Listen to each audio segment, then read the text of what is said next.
Les aventures d'Arthur Gordon Pym de Nantucket. Comprenant les détails d'une révolte et d'un affreux massacre à bord du brick américain le Grand Puce, faisant route vers les mers du Sud en juin 1827, plus l'histoire de la reprise du navire par les survivants, leur naufrage et leurs horribles souffrances par suite de la famine, leur délivrance par la goélette anglaise, la Jane Guy, courte exploration de ce navire dans l'océan Antarctique, prise de la goélette et massacre de l'équipage dans un groupe d'îles au 84e parallèle de latitude sud. Conjointement, les incroyables aventures et découvertes dans l'extrême sud, dont ce déplorable désastre a été l'origine. Lors de mon retour aux États-Unis, il y a quelques mois, après l'extraordinaire série d'aventures dans les mers du Sud et d'ailleurs, dont je donne le récit dans les pages suivantes, le hasard me fit faire la connaissance de plusieurs gentlemen de Richmond, Virginie, qui, prenant un profond intérêt à tout ce qui se rattache aux parages que j'avais visités, me pressaient incessamment et me faisaient un devoir de livrer ma relation au public. J'avais toutefois plusieurs raisons pour refuser d'agir ainsi. Les unes, d'une nature tout à fait personnelle et ne concernant que moi, les autres, il est vrai, un peu différentes. Une considération qui particulièrement me faisait reculer était que, n'ayant pas tenu de journal durant la plus grande partie de mon absence, je craignais de ne pouvoir rédiger de pure mémoire un compte-rendu assez minutieux, assez lié pour avoir toute la physionomie de la vérité, dont il serait cependant l'expression réelle, ne portant avec lui que l'exagération naturelle, inévitable, à laquelle nous sommes tous portés quand nous relatons des événements dont l'influence a été puissante et active sur les facultés de l'imagination.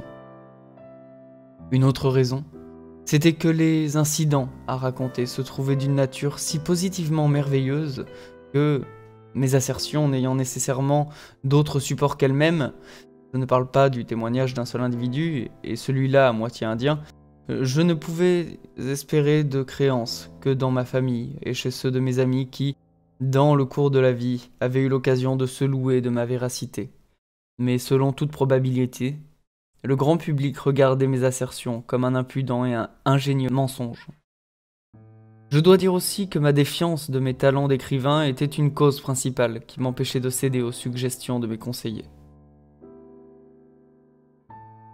Parmi ces gentlemen de la Virginie, que ma relation intéressait si vivement, particulièrement toute la partie ayant trait à l'océan Antarctique, se trouvait Monsieur Poe, naguère éditeur du Southern Literary Messenger, revue mensuelle publiée à Richmond par Monsieur Thomas et White. Il m'engagea fortement, lui entre autres, à rédiger tout de suite un récit complet de tout ce que j'avais vu et enduré, et à me fier à la sagacité et au sens commun du public, affirmant, non sans raison, que, si grossièrement venu que fut mon livre au point de vue littéraire, son étrangeté même, si toutefois il y en avait, serait pour lui la meilleure chance d'être acceptée comme vérité. Malgré cet avis, je ne pus me résoudre à obéir à ses conseils. Il me proposa ensuite, voyant que je n'en voulais pas démordre, de lui permettre de rédiger à sa manière un récit de la première partie de mes aventures, d'après les faits rapportés par moi, et de la publier sous le manteau de la fiction dans le Messager du Sud. Je ne vis pas d'objection à faire cela, j'y consentis, et je stipulai seulement que mon nom véritable serait conservé. 2 morceaux de la prétendue fiction parurent conséquemment dans le Messager, numéro de janvier et février 1837. Et dans le but de bien établir que c'était une pure fiction, le nom de Monsieur Poe fut placé en regard des articles à la table des matières du magazine.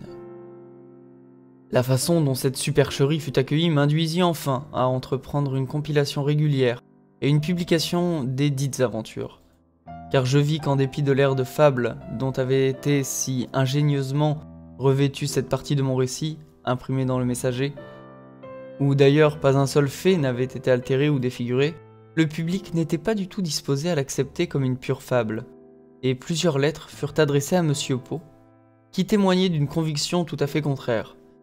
J'en conclus que les faits de ma relation étaient de telle nature qu'ils portaient avec eux la preuve suffisante de leur authenticité, et que je n'avais conséquemment pas grand-chose à redouter du côté de l'incrédulité populaire. Après cet exposé, On verra tout d'abord ce qui m'appartient, ce qui est bien de ma main dans le récit qui suit, où l'on comprendra aussi qu'aucun fait n'a été travesti dans les quelques pages écrites par Monsieur Poe. Même pour les lecteurs qui n'ont point vu les numéros du Messager, il serait superflu de marquer où finit sa part et où la mienne commence. La différence du style se fera bien sentir. Arthur Gordon Pym, New York, juillet 1838. Chapitre 1. Aventurier précoce. Mon nom est Arthur Gordon Pym. Mon père était un respectable commerçant dans les fournitures de la marine, à Nantucket, où je suis né. Mon aïeul maternel était à Tornay, avec une belle clientèle. Il avait de la chance en toutes choses, et il fit plusieurs spéculations très heureuses sur les fonds de l'Edgarton New Bank, lors de sa création. Par ses moyens et par d'autres, il réussit à se faire une fortune assez passable. Il avait plus d'affection pour moi, je crois, que pour toute autre personne au monde, et j'avais lieu d'espérer la plus grosse part de cette fortune à sa mort. Il m'envoya, à l'âge de 6 ans, à l'école du vieux monsieur Ricketts. Brave gentleman qui n'avait qu'un bras, et de manière assez excentrique, il est bien connu de presque toutes les personnes qui ont visité New Bedford. Je restai à son école jusqu'à l'âge de 16 ans, et je la quittai alors pour l'académie de Monsieur Ronald, sur la montagne. Là, je me liai intimement avec le fils de Monsieur Barnard, capitaine de navire qui voyageait ordinairement pour la maison Lloyd de Vredenburg. Monsieur Barnard est bien connu aussi à New Bedford, et il a, j'en suis sûr, plusieurs parents à Edgarton. Son fils s'appelait Auguste, et il était plus âgé que moi de 2 ans à peu près. Il avait fait un voyage avec son père sur le baleinier le John Donaldson, et il me parlait sans cesse de ses aventures dans l'océan Pacifique du Sud. J'allais fréquemment avec lui dans sa famille, j'y passais la journée et quelquefois toute la nuit. Nous couchions dans le même lit et il était bien sûr de me tenir éveillé presque jusqu'au jour en me racontant une foule d'histoires sur les naturels de l'île de Tinian et d'autres lieux qu'il avait visités dans ses voyages. Je finis par prendre un intérêt particulier à tout ce qu'il me disait, et peu à peu, je conçus le plus violent désir d'aller sur mer. Je possédais un canot à voile qui s'appelait l'Ariel et qui valait bien 75 $ environ. Il avait un pont coupé avec un coqueron et il était gréé en sloop. J'ai oublié son tonnage, mais il aurait pu tenir 10 personnes sans trop de peine. C'était avec ce bateau que nous avions l'habitude de faire les plus folles équipées du monde. Et maintenant, quand j'y pense, c'est pour moi le plus parfait des miracles que je sois encore en vie. Je raconterai l'une de ces aventures en matière d'introduction à un récit plus long et plus important. Un soir, il y avait du monde chez Monsieur Barnard, et à la fin de la soirée, Auguste et moi nous étions passablement gris. Comme je faisais d'ordinaire en pareil cas, au lieu de retourner chez moi, je préférais partager son lit. Il s'endormit fort tranquillement, je le crus du moins, il était à peu près 1h du matin quand la société se sépara. Et sans dire un mot sur son sujet favori. Il pouvait bien s'être écroulé une demi-heure depuis que nous étions au lit, et j'allais justement m'assoupir, quand il se réveilla soudainement, et jura, avec un terrible juron, qu'il ne consentirait pas à dormir, pour tous les Arthur Pym de la chrétienté quand soufflait une si belle brise du sud-ouest. Jamais de ma vie, je ne fus si étonné, ne sachant pas ce qu'il voulait dire, et pensant que les vins et les liqueurs qu'il avait absorbés l'avaient mis absolument hors de lui. Il se mit néanmoins à causer très tranquillement, disant qu'il savait bien que je le croyais ivre, mais qu'au contraire, il n'avait jamais de sa vie été plus calme. Il était seulement fatigué, ajouta-t-il, de rester au lit comme un chien par une nuit aussi belle, et il était résolu à se lever, à s'habiller, et à faire une partie en canot. Je ne saurais dire ce qui s'empara de moi, mais à peine ces mots étaient-ils sortis de sa bouche, que je sentis le frisson de l'excitation, la plus grande ardeur au plaisir, et je trouvais que sa folle idée était une des plus délicieuses et des plus raisonnables choses du monde. La brise qui soufflait était presque une tempête, et le temps était très froid. Nous étions déjà assez avant en octobre. Je sautai du lit, toutefois, dans une espèce de démence, et je lui dis que j'étais aussi brave que lui, aussi fatigué que lui de rester au lit, comme un chien, et aussi prêt à faire toutes les parties de plaisir du monde que tous les Auguste Barnard de Nantucket. Nous mîmes nos habits en toute hâte, et nous nous précipitâmes vers le canot. Il était amarré au vieux quai ruiné près du chantier de construction de Pankey et compagnie, battant affreusement de son bordage les solides raboteuses. Auguste entra dedans et se mit à le vider, car il était à moitié plein d'eau. Cela fait, nous hissâmes le foc et la grand voile, nous portâmes plein, et nous nous élançâmes avec audace vers le large. Le vent, comme je l'ai dit, soufflait frais du sud-ouest. La nuit était claire et froide. Auguste avait pris la barre, et je m'étais installé près du mât sur le pont de la cabine. Nous filions tout droit avec une grande vitesse, et nous n'avions ni l'un ni l'autre soufflé un mot depuis que nous avions détaché le canot du quai. Je demandai alors à mon camarade quelle route il prétendait tenir, et à quel moment il croyait que nous reviendrions à terre. Il siffla pendant quelques minutes, et puis dit d'un ton hargneux: « Moi, je vais en mer. Quant à vous, vous pouvez bien aller à la maison si vous le jugez à propos. » Tournant mes yeux vers lui, je m'aperçus tout de suite que, malgré son insouciance affectée, il était en proie à une forte agitation.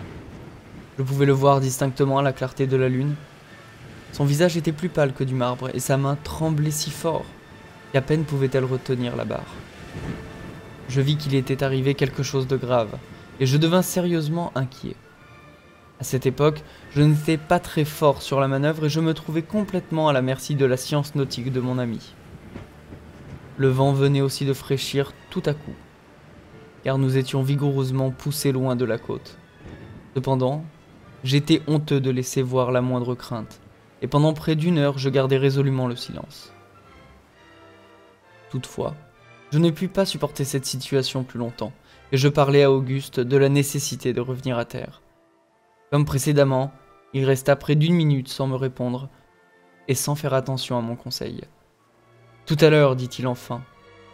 Nous avons le temps, chez nous, tout à l'heure. » Je m'attendais bien à une réponse de ce genre.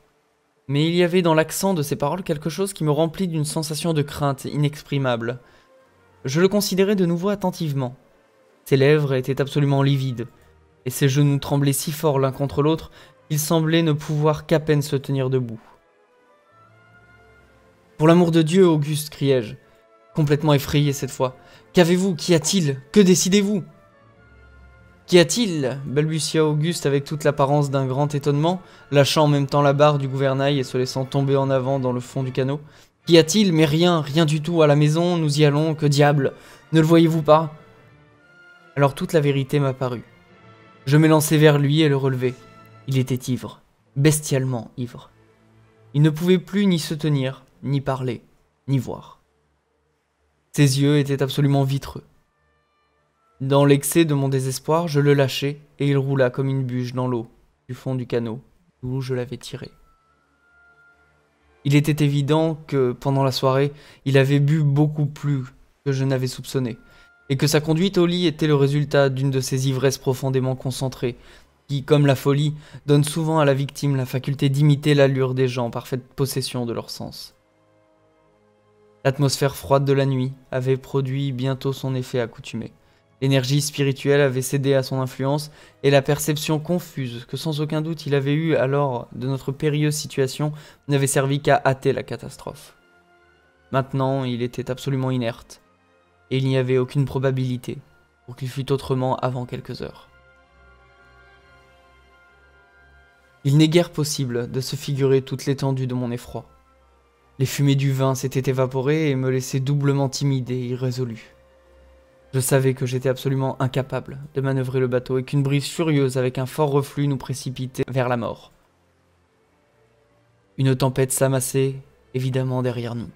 Nous n'avions ni boussole, ni provisions. Et il était clair que si nous tenions notre route actuelle, nous perdrions la terre de vue avant le point du jour. Ces pensées, et une foule d'autres, également terribles, traversèrent mon esprit avec une éblouissante rapidité. Et pendant quelques instants, elles me paralysèrent au point de m'ôter la possibilité de faire le moindre effort. Le canot fuyait, en plein devant le vent. Il piquait dans l'eau et filait avec une terrible vitesse.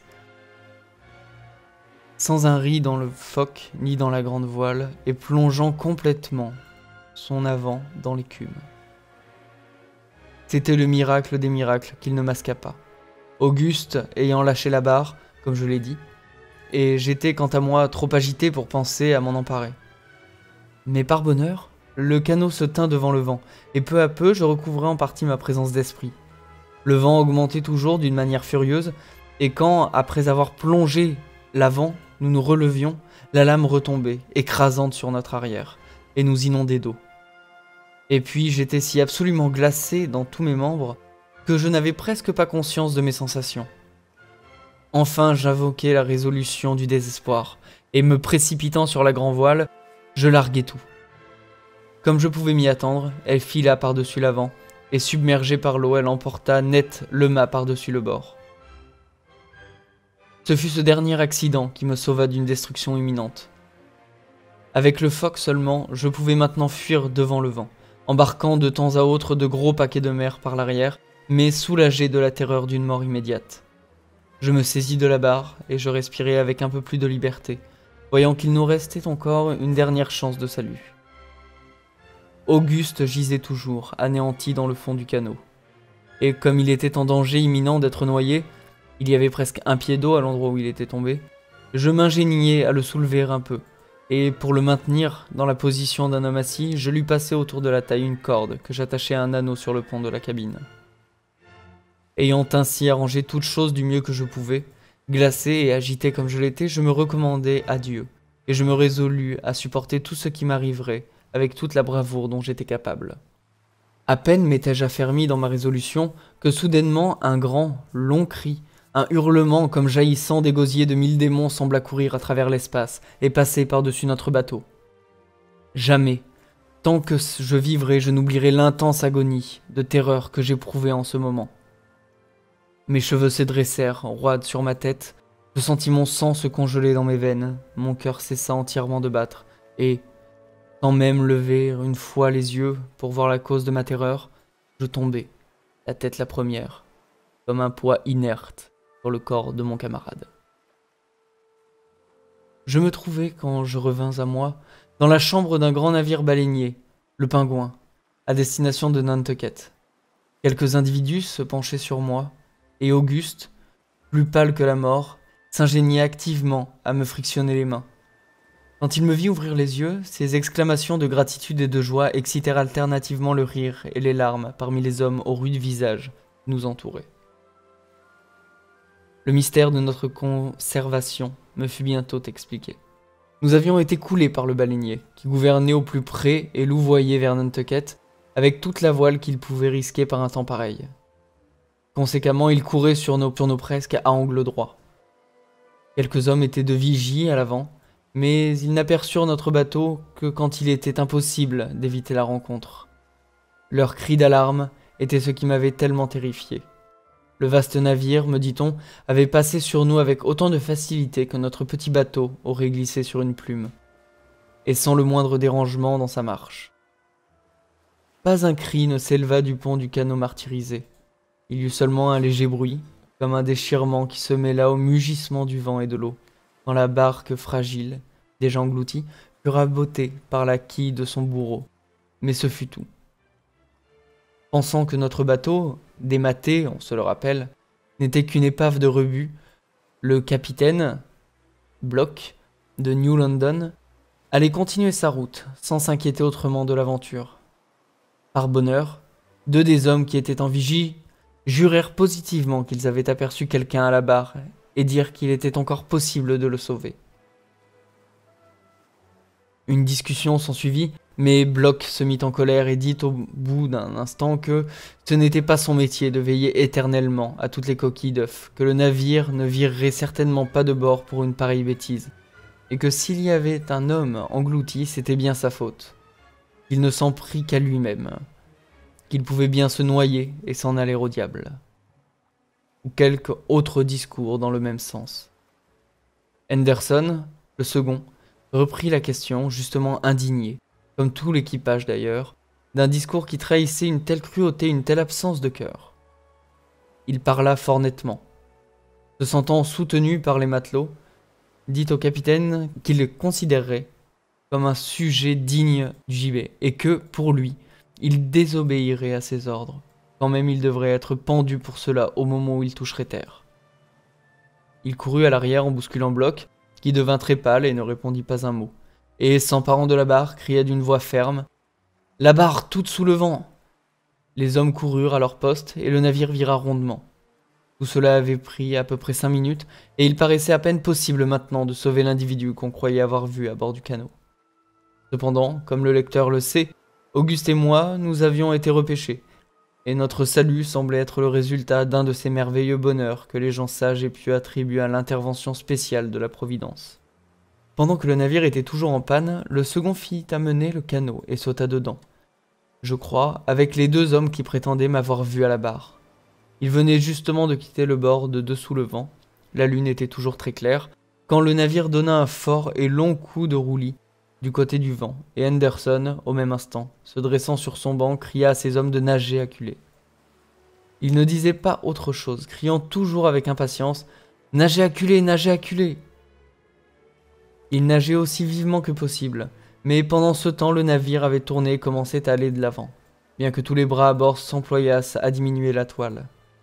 Malgré le danger de la tentative, le second se cramponna au grand porte-haubans, aussitôt qu'ils furent à sa portée.